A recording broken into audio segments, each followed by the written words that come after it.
everybody! Today I am doing a review on A Court of Thorns and Roses by Sarah J. Maas. Now, I'm going to be all spoiler free in this first section, and when I get into the spoilery bits, I will let you guys know so that you can jump ahead just in case you have yet to read this book. The gist of the story is you have a girl named Farah. She's 19 years old and supporting her family. So she learned to hunt.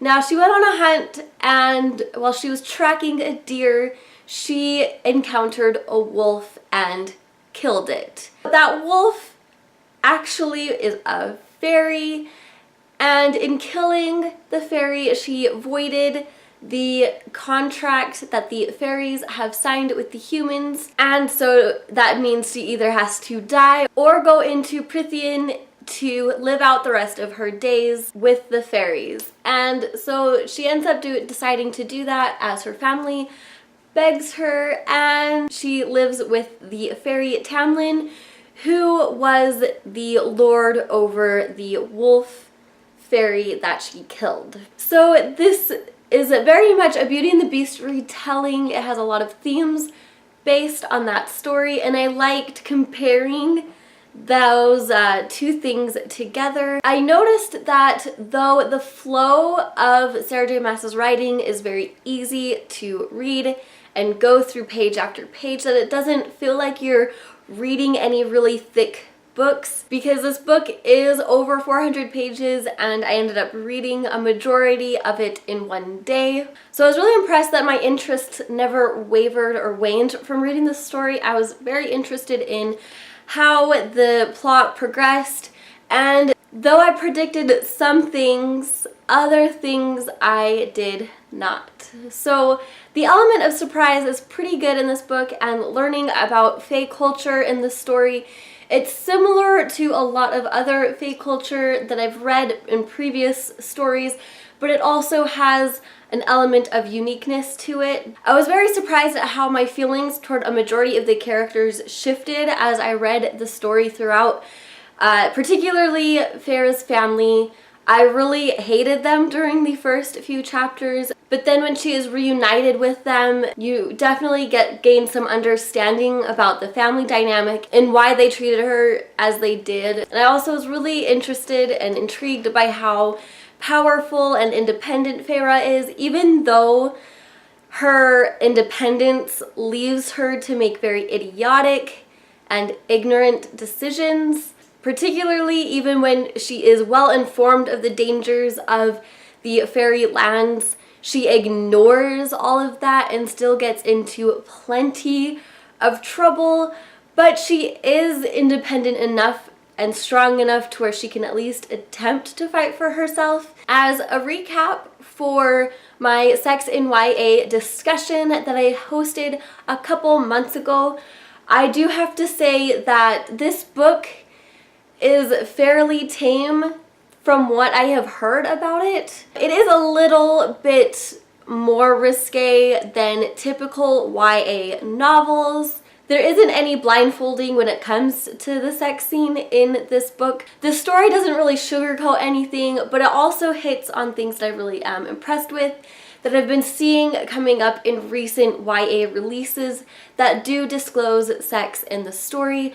And that is contraception, which really makes me so unbelievably happy that they have topics like that in YA books. I feel like more books need to have that in there, because sex in YA is fairly common, especially in the last books of trilogies, when you've been writing on the relationship of two characters for several books and they finally acknowledge their love and get together and show each other how much they love each other.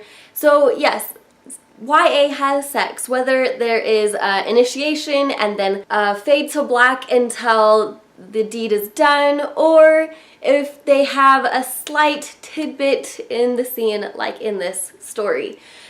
Although it is definitely not as risque as I thought it was going to be, so I definitely need to follow up with the second book and see how my opinion changes on that, because I believe most of what I've been hearing is particularly centered around the sequel, A Court of Mist and Fury, when it comes to risque sex scenes. Although I do have to reiterate that Sarah J. Maas wanted this book to be released as new adult, especially because Feyre is 19 years old, but that didn't happen. I definitely enjoyed it. It was a great reintroduction into the fairy realm for me. It's been a long time since I've read a fairy book, so I rated it fairly high in my reading wrap-up on Saturday and gave it a 4.5 out of 5. Alright, I am going to get into some of the spoiler bits of the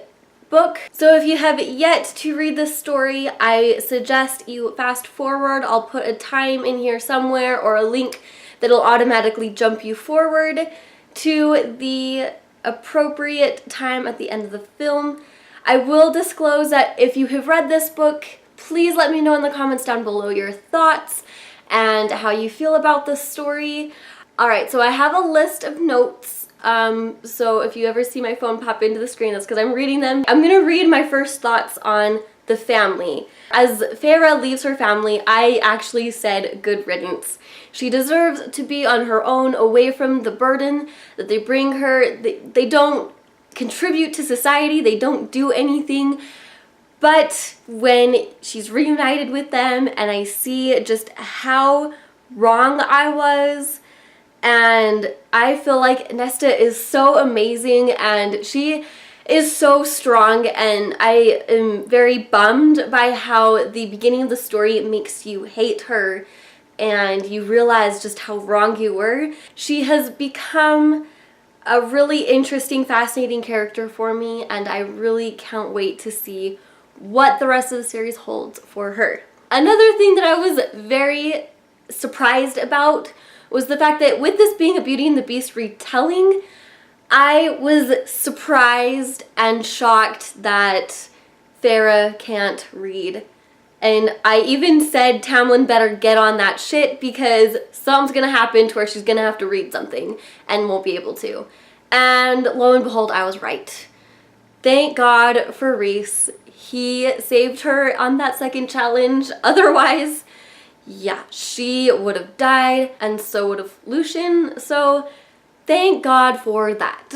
I also was very impressed with how much kick-ass Feyre was, how independent she was. She battled so many strong fae beings and succeeded, which I was so pleased with and so happy with. But she is dumb. She makes really stupid decisions, and I have to do a shout out to Francina Simone, a fellow booktuber, because when I watched her Sex and YA, her Court of Thornes and Roses blurb, I was all, yes, she is a stupid bitch. And thank you, Francina, for saying that, because you are right. And I hope that A Court of Mist and Fury makes her a little bit smarter. Now I'm gonna get into the trials that Amarantha have set for Feyre in order to save the fairy courts.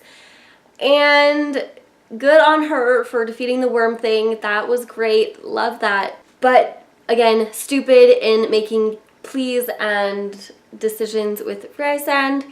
She needed to be a little smarter on that bit, and he definitely flaunts all of that in Tamlin's face, which makes me think that Rhys is a douche. I was definitely intrigued about what the loophole was in the third and final feat. I was in tears as Feyre was stabbing people. As for the riddle goes, I definitely called it when I first read it. I thought about it for seriously 5-10 minutes. My first thought was love, but then I thought it was too simple and easy, and that answer was definitely not it. So I thought of a few other things, but really love stuck out to me, and then I found out I was right. So well, maybe the most simple answer is the right one. Another thing I'm gonna say before I let this wrap up conclude is there were some lines and word choice in this book that really bothered me or I thought were really funny. Like when Feyre joked with Lucien about Tamlin being brushed and trained by her. I laughed so hard. I thought it was hilarious, especially when Lucien reiterated brushed. I lost it. I was laughing so hard. However, there were some phrases that really bothered me. Like every time she used the word bedecked and bowels turned to water, I don't feel like Sarah J. Maas really understands how the GI system works. And then the phrase exactly how I dreamed it would be definitely portrays to that fairy tale, the Beauty and the Beast theme. So that was really cute, but sometimes I felt like it was said a little bit too much to where I was sort of catchphrasey. So as sweet and as cute as it was, by the end of the book, I wanted them to use a different phrase. I hear that Sarah J. Maas as an author is not very diverse, and even though she has plenty of opportunity to put diversity in her books, she doesn't really do so. I understand that in the feudal type mortal realm, where there is a majority of one race in that setting, but with the fairies being as diverse as they are discussed in the story, there could have been a lot more diverse mindsets and also LGBTQ in it, but alas, I have heard that she does not do that in her stories. And so that is basically all my thoughts on the story. I definitely loved it, definitely enjoyed it. I would recommend that somebody pick this up, especially if you really enjoy fairy tale retellings and also fairy realm stories. I'm very thrilled to pick up the sequel. I probably won't get to it until January. It depends upon how fast and quickly I burn through my TBR for this month. Thank you guys so much for watching, and I'll catch you guys next time. Goodbye!